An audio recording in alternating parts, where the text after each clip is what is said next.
Now, Scott Walker, of course, had taken away the ability of doing collective bargaining for unions, right? And that was a huge blow up in Wisconsin.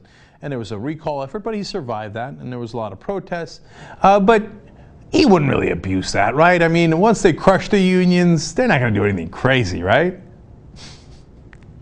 You're not paying attention, are you, if you think that? So here it comes. Reported by Raw Story. A pair of Republican legislators in Wisconsin are circulating a draft of a bill that would allow a 7-day work week for the state's workers. I love the phrasing of that. It would allow for a 7-day work week. Yeah, because workers can't wait to work 7 days. And they say, no, this is a workers' rights issue. They say, the Raw Story continues.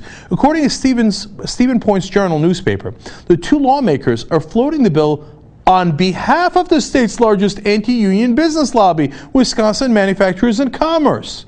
Huh! Who would have figured? Okay. Now, is this on behalf of the workers? Of course it's not. It's on behalf of the guys that are driving the workers into the ground. Look, Ben Mankiewicz co-hosts this show, and his father, Frank Mankiewicz, had a great line about unions. It was unions. They brought you the weekends, right? And it turns out, well, first of all, historically, of course he's right. That's exactly what happened, right? And it turns out when you take away the unions, there goes your weekends. And they frame this like, oh, we're just trying to give them an option. If they voluntarily want to work 7 days a week, 24 hours a day, well, I'm just trying to help them. No, they're not. You think they're not going to go in there and go, well, I guess you could take Sunday off, but we would note it in your record. You think they're not going to do that? That's exactly what they used to do when we used to have a 7-day week. And that was before we had reforms and progress and unions, etc.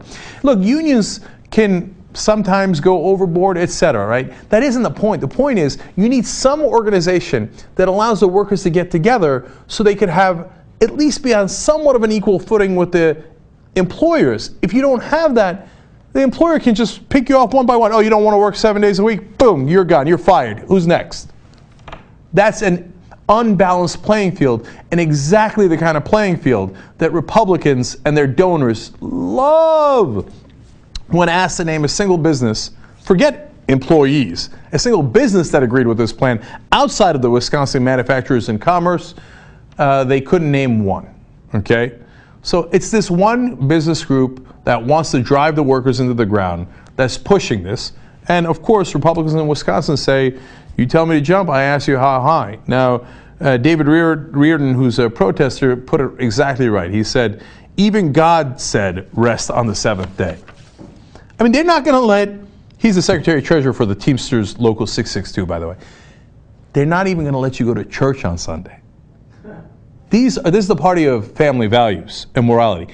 How much family values can you have if you can't even see your family?